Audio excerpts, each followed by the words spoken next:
வாங்கிய விலை.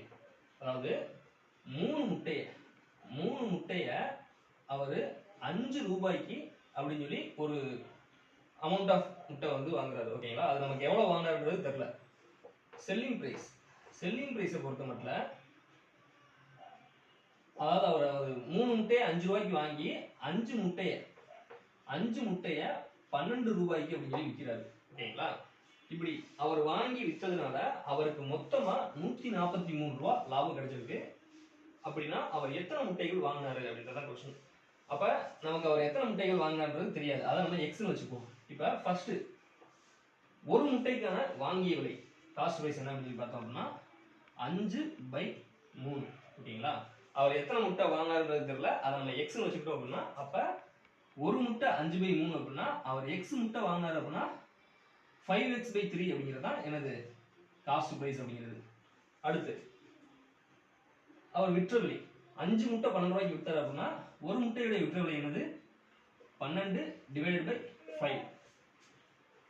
நம்ம அவர் எத்தனை முட்டை வாங்கினாருன்னு சொல்லி வச்சிருக்கோம் எக்ஸ் முட்டை. அப்ப எக்ஸ் முட்டையை வித்திருப்பாரு. அப்ப 12x/5 அப்படிங்கிறது செல்லிங் பிரைஸ். ஓகேங்களா?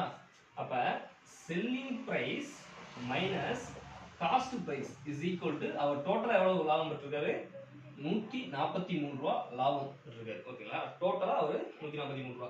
அதாவது விற்ற விலை வந்து வாங்கிய விலையை விட அதிகமா இருந்ததுனா தான் நமக்கு வந்து லாபம் கிடைக்கும். அப்படிதானே? வாங்கிய விலை வந்து விற்ற விலையோட அதிகமா இருந்துச்சு அப்படின்னா நமக்கு நட்டம் கிடைக்கும். அப்ப லாபம்ன்றதுனால விற்ற விலை மைனஸ் வாங்கிய விலை இஸ் ஈக்குவல் டு 143 ரூபாய். ஓகேங்களா? செல்லிங் பிரைஸ் எவ்வளவு நம்ம கண்டுபிடிச்சிருக்கோம் 12x/5 மைனஸ் காஸ்ட் பிரைஸ் என்னது 5x/3 இஸ் ஈக்குவல் டு நமக்கு எவ்வளவு வரணும் 143 ரூபாய் வரணும். ஓகேங்களா? லாபம் வரணும். அப்ப கீழே எல்சிஎம் எடுத்தோம் அப்படின்னா 5×15.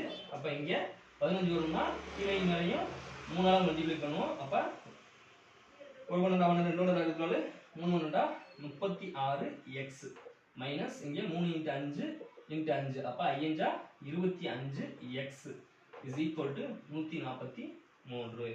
அப்ப 36x மைனஸ் 25x என்ன வரும் 11x divided by கீழ 15 is equal to 143 ரூபா. ஓகேங்களா?